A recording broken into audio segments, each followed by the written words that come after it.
Hi guys, welcome to clinical centric. आज हम बात करने जा रहे हैं एक ऐसे इंजेक्शन के बारे में जो सबसे ज़्यादा यूज़ होता है क्लिनिक्स पर और मेडिकल्स पर, यानी प्रिजनर्स जो होते हैं ना मेडिकलों पे या फिर क्लिनिक्स पे, उनकी सबसे पहली पसंद है। क्योंकि ये इंजेक्शन यूज़ तो बहुत सारे कामों में आता है, लेकिन मेनली एक स्पेशल काम के लिए दिया जाता है, जिसके बारे में हम आगे बात करने वाले हैं। हम बात करेंगे एविल और डेक्सोना इंजेक्शन के बारे में। एविल का नाम तो आप सबने सुना ही होगा। एविल का मेन कंटेंट है फेनिरामाइन, जो होता है 22.75 mg पर 2 ml, यानी एक एम्पुल होता है 2 ml का, उसमें होता है 22.75 mg फेनिरामाइन। और साथ में देते हैं इसके साथ डेक्सोना। डेक्सोना होता है एक स्टेरॉइड, जबकि एविल है एक एंटीस्टामिन। एंटीस्टामिन क्या करता है? एलर्जी को रोकता है। खांसी जुकाम के सिम्टम्स जैसे रनी नोज, ऐसी चीज़ों में दिया जाता है। और आगे अब हम बात करेंगे इसके डिटेल में, इसके यूजेस के बारे में। और स्टेरॉइड यानी डेक्सोना क्या करता है? इसके इफेक्ट को बढ़ाता है और इस कंडीशंस जो बीमारी हुई है उसमें जिसमें दे रहे हैं उसको जल्दी ठीक करने में सहायता करता है। अगर बात करें इसके मैन्युफैक्चरर के बारे में, तो वो है सैनोफी फार्मा इंडिया लिमिटेड। 6 रुपये का एक एम्पुल मिलता है, यानी 6 रुपये का इंजेक्शन मिल जाता है मार्केट में।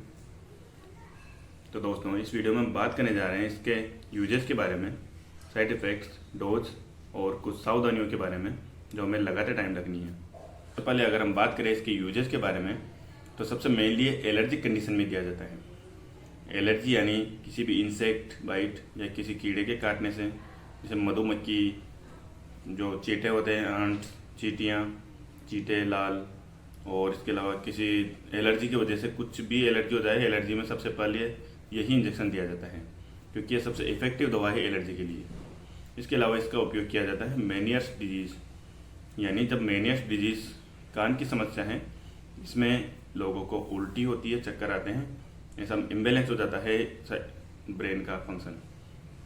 इसके साथ साथ इसका यूज़ किया जाता है मोशन सिकनेस। मोशन सिकनेस के बारे में आप सब जानते होंगे।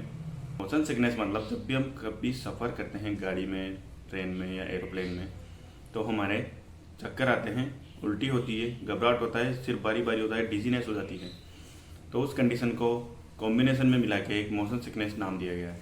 तो मोशन सिकनेस के इलाज के लिए भी इसका यूज़ किया जाता है। इसके अलावा इसका यूज़ किया जाता है लेबिरिंथ डिस्टर्बेंस में। लेबिरिंथ कान में पाया जाता है, यानी ब्रेन के और कान का जो एक मोस्ट इम्पॉर्टेंट ग्लैंड्स के रूप में मान सकते हैं हम। तो यह भी चक्कर और उल्टी ऐसी समस्या पैदा करती है। तो लेबिरिंथ डिस्टर्बेंस में भी सबसे पहले ये इंजेक्शन लगाया जाता है।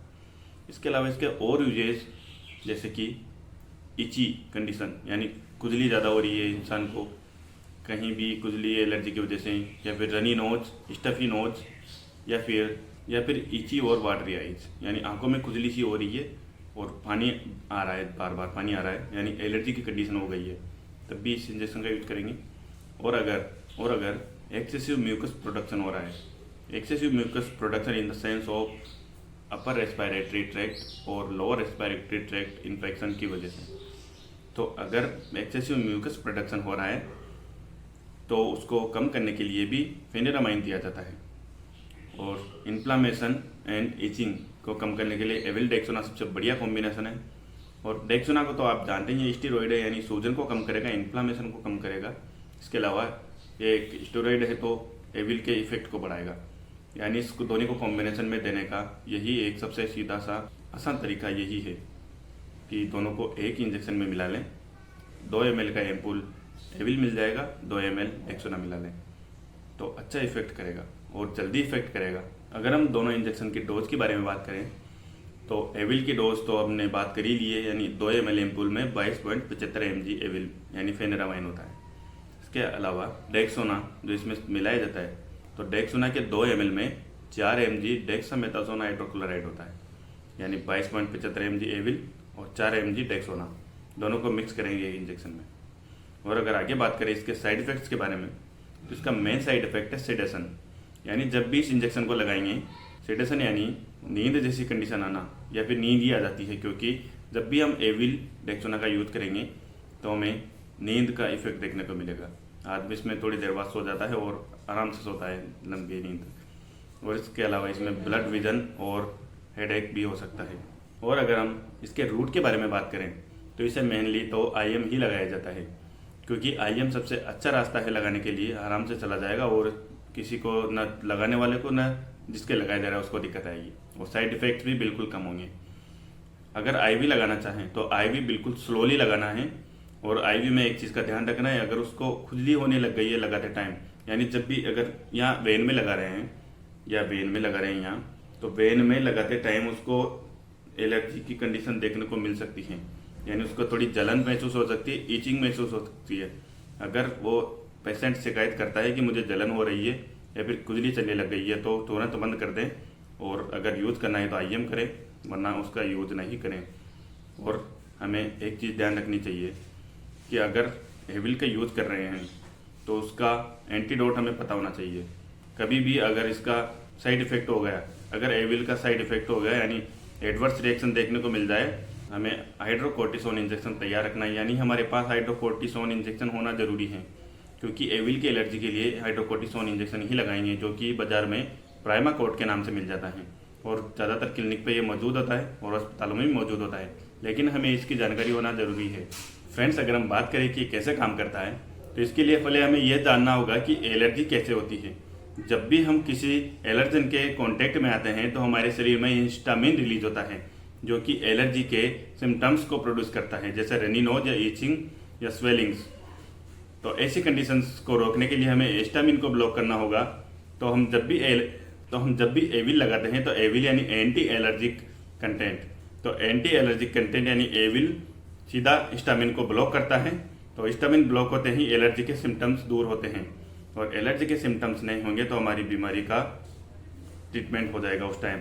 लेकिन हमें ये याद रखना ज़रूरी है कि एलर्जी का कोई परमानेंट इलाज नहीं है, यानी एलर्जी के लिए कोई भी लॉन्ग टर्म या परमानेंट इलाज नहीं है। ऐसा नहीं कह सकते कि एक बार खा लिए तो अब कभी ज़िंदगी में एलर्जी नहीं होगी, या फिर ये कोर्स ले लो इससे एलर्जी कभी नहीं होगी। बल्कि जब भी हमें एलर्जी होगी हमें एविल डेक्सोना का इंजेक्शन लेना ज़रूरी होगा। अगर बात करें एविल डेक्सोना के अलग से अल्टरनेट के बारे में, तो इसके जगह हम टैबलेट्स लेना चाहें तो एविल की टैबलेट भी आती है, साथ में सिट्राजिन या हाइड्रोक्सीजिन या फिर हाइड्रोकोर्टिसोन, इनकी या फिर डेक्सामेथासोन, बेटामेथासोन, ऐसी एंटी एलर्जिक बहुत सारी टैबलेट्स हैं। अगर टैबलेट लेना चाहे तो ये ले सकते हैं, और इंजेक्शन तो एविल डेक्सोना ही सही। और अगर बात करें इसके प्रिकॉशंस के बारे में, यानी किन किन लोगों में सावधानी के साथ यूज़ किया जाना चाहिए या नहीं करना चाहिए, तो एल्कोहल लेने वाले लोगों में इसका यूज़ बिल्कुल ना करें। इसके अलावा ब्रेस्ट फीडिंग या प्रेग्नेंट मदर में या तो यूज़ नहीं करें, और अगर करना है तो डॉक्टर की निगरानी में या डॉक्टर से पूछ कर ही करें। इसके अलावा किडनी और लिवर डिजीज़ वाले मरीज में इसका यूज़ बिल्कुल भी ना करें, और ड्राइविंग के दौरान तो इसको बिल्कुल अवॉइड करें, क्योंकि हम जैसा कि साइड इफ़ेक्ट्स में बात कर चुके हैं, इससे ब्लड विजन और सीडेशन वाली कंडीशन होती है। सीडेशन यानी नींद आने लग जाती है, और अगर ड्राइविंग के दौरान नींद आ गई तो एक्सीडेंट के चांसेस हैं। और हम बात करते हैं किन किन ड्रग्स के साथ इसका यूज़ नहीं करना है, यानी किन ड्रग्स के साथ इसका यूज़ करने से हमें अवॉइड करना चाहिए। तो इसके इंट्रैक्शन के बारे में बात करें तो यह सेडेशन वाली ड्रग्स जैसे कि एल्प्राजोला वाली ड्रग्स के साथ इसका यूज़ नहीं करना है, और एंटी डिप्रेसेंट ड्रग्स जैसे कि फ्लूटिकाजोन या एसिटालोप्राम, ऐसी कुछ ड्रग्स हैं जिनके साथ इसका यूज़ बिल्कुल ना करें, क्योंकि इनके साथ यह इंटरेक्ट करके और सीरियस साइड इफ़ेक्ट्स कर सकती हैं। तो दोस्तों, ये हुई बात एविल डेक्सोना के बारे में। आई होप आपको कुछ समझ में आया होगा या फिर कुछ काम की जानकारी मिली है, तो वीडियो को लाइक करें और चैनल को सब्सक्राइब कर लें, और मिलते हैं नेक्स्ट वीडियो में। तब तक के लिए अलविदा दोस्तों।